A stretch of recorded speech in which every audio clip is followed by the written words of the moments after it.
Good morning, true crime friends. How y'all doing? Listen, we need to have a little conversation.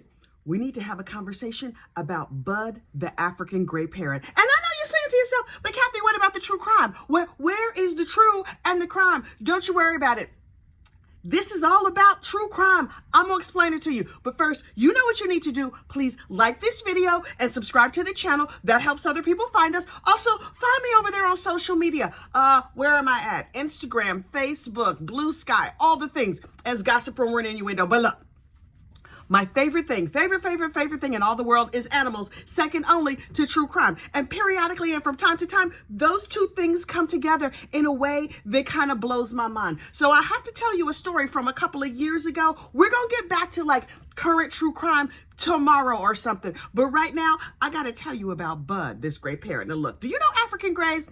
African gray parrots are those birds that are like really smart and very sensitive. They're like having a small child around the house, and they live for a real long time. Who wants that? Anyway, so African grays, if they get upset, they like talk a real lot. I know a little something about that life. African grays have absolutely failed shut up class. And in this case, good, because an African gray parrot solved a crime. But look, let me tell you about the main characters. Marty Durham, right? Marty Durham is over here living in, I forget where, because you know, me and geography, that's not my gift. Anyway, so Marty is just like, oh my goodness, my first high school sweetheart, Glenna, I love her. She loves me. Isn't this wonderful? She's my first handhold, my first kiss, my first everything. It's all really delightful and charming. And then as these things go, they break up, they go their separate ways, they marry other people. They marry other people, they have kids, they live their lives. Here's a little thing about Marty.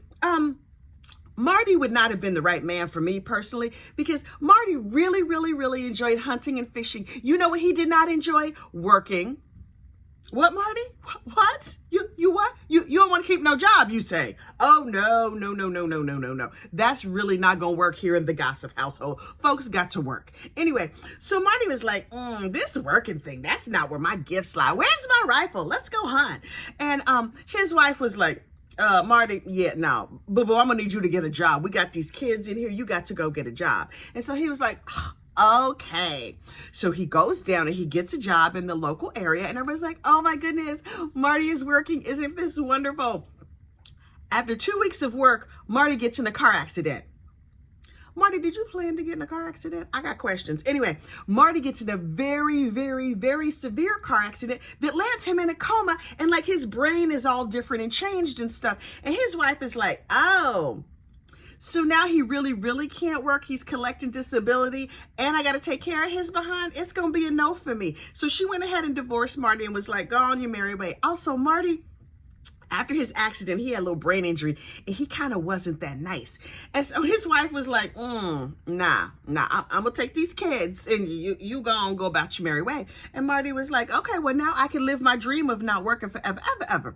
So Marty's like, well, wait, I got money from my little crash settlement, so I'm gonna buy a house. So he buys himself a house on a piece of land, and he's living there, and he's like, oh, look over there, my high school sweetheart, Glenna, she got divorced too, so now she and I could get back together and live happily ever after. And at first, Glenna was like, I love you. You're the king. Look at this nice house you own. We're going to live here forever. Oh, what is that? You have a parrot? Oh, that's nice. I love parrots. Coochie, coochie, coo. So they're living together, and everybody was like, they're the cutest couple. And then they got married, and they were married for 10 years. Now, here's the thing.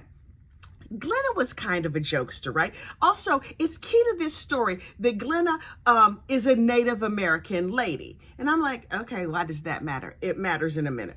So Glenna and Marty get together, and they're living in Marty's house with Marty's parrot. And Marty is like collecting his disability. Well, Glenna was not about that working everyday life either. But she was just like, you know what? I will be your caretaker. So Marty collected his disability. Glenna was getting money from the government to take care of Marty so they could still support their lifestyle and really keep Marty in fine fashion. They could pay the mortgage, they could pay for the cars, everything. And Marty was very particular about how he kept his money. Glenna, not so much. Glenna, turns out, was a fan of going down to the casino and lottery tickets and all these things. And I'm like, uh-oh, ruh-roh, Marty, on the other hand, was like, money is getting a little tight, and I have, all this medication from where I had my accident. I could take some medication to keep me out of pain, and then I could sell the rest. So he became a narcotics dealer of his prescription drugs. Okay, that's going to drive down your property values, Marty, but I'm just saying. So Glenna was like, look, I know you're still in a little pain sometimes, so I'm going to commence to paying the bills. So she was paying the mortgage, and she was paying the car note, and she was paying for the heat and lights and everything. But also, she was not paying it that regular, and she was down to the casino a lot, and she was tricking up a lot of money and going into a lot of debt. Before you know it, the house is in foreclosure. Marty's prized house that he got from being in his accident about to be in foreclosure. And Glenna was like, ooh, this is not going to go good for us. Let me see. What can I do? What can I do? What can I do? Okay. Clearly, I might have to, unfortunately, unalive Marty so he doesn't find out that I have tricked up all the money down at the casino. Meanwhile, the parrot is sitting in his cage watching this situation like, these mamalukes. I mean, that's not what the parrot said. I feel like that's probably what the parrot was thinking.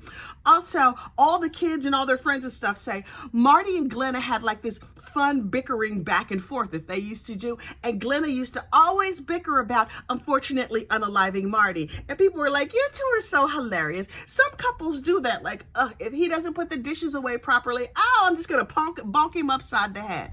But keep in mind, since Marty had his accident where his brain got a little jostled around a little bit, he wasn't that nice. And folks started to think, Glenna might be serious. She might be tired of his behind. She going down there to the casino to blow off steam. This might not go good. And so one day, y'all, there was some gunshots heard in the house. But this is hunting country. So the neighbors were just like, oh, that's probably just somebody hunting. And then the nosy neighbor from next door was like, boop, boop, boop, boop, boop, boop. Hey, Marty, is this your voicemail again, Marty? I've been trying to reach you all day. That's okay. I'm going to text Glenna. Text Glenna, no response. And the nosy neighbor lady was like, well, I'm going to give this 24 hours before I go knock on this door because, I'm going to have to conduct a complete investigation as nosy neighbors are wont to do. So nosy neighbor goes back the next day like knock, knock, knock, knock, knock. And she hears the dog barking, but she doesn't hear anything else. And she's like, I'm a good neighbor. What am I supposed to do? Let me check this doorknob. Oh, look, it's open. So she walks herself in and she was like, oh my goodness. Clearly, Marty and Glenna are no longer on this mortal coil. Oh, let me go call for help. So she goes and calls for help. She's like, yeah, it's 2 corpses in this house. It's absolutely horrible. And they get all the ambulances and the EMS and everybody comes down. And they're just like, oh no. So the police are like, okay, let's just take pictures, make sure everything is good.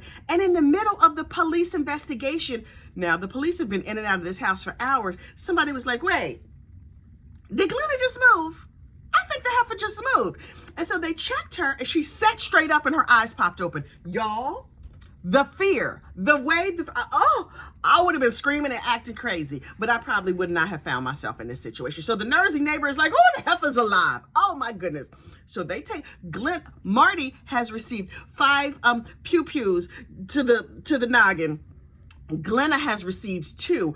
The friends and neighbors are like, well, we saw a bunch of strangers coming over here and we know they was narcotics dealers. So maybe that's probably what went wrong. And money is missing from the house. So they figured it was like a narcotics deal gone bad. And everybody was like, oh, that's terrible. Marty has his funeral. Glenna goes to the hospital. She gets herself all patched up. And that first wife was like, who's going to take this poor traumatized bird? This is terrible. And so she takes the bird and she's taking care of him. And she's just like, oh, little birdie, I hope you're doing okay. But well, listen, I told you that Bud, the African gray, they're highly sensitive birds. And so when they get upset, they remember what happened. And then the caretaker of the bird, Christina, the first wife, was like, this bird keeps saying strange things. Hello, police. The bird is saying strange things. And the police were like, well, call a vet. Why are you calling us? And she was like, I think the bird might be a witness to the crime. And the police were like, girl, we can't cross-examine the bird. We can't question the bird. What you want from us? And she was like, right. Okay, I'm going to have to go another way. But every night when the sun would go down, the bird would start acting out what it heard during the crime. And I was like, girl, I would have been like, okay, go be free, bird. You could go and fly in the woods. I'm not having this in my house. But I guess she really loved the little bird bud. So she was like, the police are not paying attention. My friends and family think I'm crazy. This is what I'm going to do. I'm going to take my iPhone and I'm going to record what the bird says. And so she recorded this dialogue that the bird would have. And she heard it over and over so many times. She was like, wait, I think what I'm hearing is the bird saying like Bud's part of what happened and Glenna's part of what happened. And Glenna's saying, hey, you stupid white boy. And then when I first heard this, I was like, ain't she a white lady too? But no, she's a Native American woman. And so I guess she would call him a white boy. Unclear. Not sure how that culture all works. Anyway, she was like, get over here, white boy, blah, blah, blah. She kept screaming all this stuff, according to the bird. And the bird is like, no, don't shoot. Don't effing shoot. I wish a bird in my house would. And then the bird would go quiet. And then a few minutes later, he would start this dialogue over and over. And Christina was like, well, what you're not going to do is have me in the middle of an unfortunate unaliving. So she tapes it on her phone. She tries to give it to the police. And they were like, no, girl, we told you we're not talking to a bird. And so she was like, what am I going to do? You know what? Eyewitness News, the local news station. So she gives the recording to the local news station. Now, listen, you know, the news got a lot of hours to fill every day. And they were like, this is perfect. It's been a year since Glenna was injured and recovered. Marty is off at the Endless Heaven Buffet. It's a cold case. We don't know what happened. We assume that this was a drug deal gone bad. So we don't know. There's money missing from the house. Hold, please. My throat is dry. So the news, you know, they took this story and ran with it. And the district attorney was like, right. But I can't put a parrot on the stand. But I'm going to do some more cross-examination. Well, one of Glenna's cousins was like, wait. I am a psychic and I can help. And I was like, wait, this story has everything. A talking bird, a nosy neighbor, and a psychic. Please tell me some more. So the psychic was like, I feel in my spirit like, their hands have something to do with the crime. And I was like, okay, girl, you're going to have to give us some more. And she was like, also, look under the couch in the living room. So the cops go back and they examine all the pictures and they look under the couch in the living room. And there they find the gun where the crime was committed. And they were like, well, wait. If somebody was going to break in here, they, number one, probably wouldn't leave their gun behind. And number two, they wouldn't use a weapon that belonged to the house. And the psychic was like, keep looking, Mama Lukes, keep looking. I assume that's what she said, something like that. And the psychic was like, check out their hands. It has something to do with their hands. And so they examined all the evidence and they were like, oh, what is this we have in this little baggie? Apparently in Marty's hand was a handful of hair that they ran the DNA on. That hair belonged to Glenna. Oh, so wait a minute. Somebody from inside this house, because there was no breaking and entering, Marty had a handful of Glenna's hair. Glenna girl, did you unfortunately unalive your beloved who you used to constantly joke about unfortunately unaliving? And she was like, I don't remember. I'm so traumatized from that night. So based on Bud, the police continued to do investigations and they found out that, yes, these two were dealing narcotics, but also Glenna was in charge of paying the bills and she wasn't paying the bills. And the house was in foreclosure. Marty's precious house that he got from not working was about to be sold at sheriff's sale the same day of this crime. Oh, also immediately after the crime, after the police were like, I mean, they gone. So what you want from us? I mean, not truly gone. Marty is gone. Glenna's down at the hospital. The kids came in the house and they found an envelope that looked like goodbye letters written by their mother. And the police started going like, wait a minute, girl, did you write these goodbye letters to your kids? And she was like, my memory is still real bad. But the police were like, but what about the money? And the kids were like, oh yeah, when we went in the house, we took the money. So there was really no robbery, but there was these notes to us. Seems like our mama was saying goodbye. So based on the word of the bird, the police did a more thorough investigation and they were like, oh, Glenna did this mess. We're going to take the heifer to trial. Now, Glenna was also injured. She had 2 shots to her noggin, but they didn't hit anything major. Is the police trying to say Glenna didn't have a brain or like it passed the brainy portions of the head? Unclear. So they take Glenna to trial and Glenna was like, I mean, I was not good at managing money. And yes, Bud was very particular. And yes, there was a sheriff's sale. The house was in foreclosure and it was going to be sold the day that this terrible thing happened. But my mind is blank. And the bird was like, no, heifer, no. And, you know, they were like, the bird is acting out the whole thing. And so they take Glenna to trial and get a conviction. I was like, oh, on the word of the parrot. And I was like, okay. Wait, maybe they're going to give her a light sentence, right? Because she did have 2 pew-pews to the brain. But the doctors or whatever got up there and they was like, this heifer's fine. Seemed like she did it to us. I mean, not exactly in those words, but that is the spirit of what they said. So Glenna was convicted and got LWOP'd. Yup, life without the possibility of parole. Y'all. The way I was clutching my pearls. And Christina, the ex-wife who's now taking care of the bird, was just like, Bud has helped solve the crime. Isn't this wonderful? And I was like, this is the craziest story I have ever heard in my life.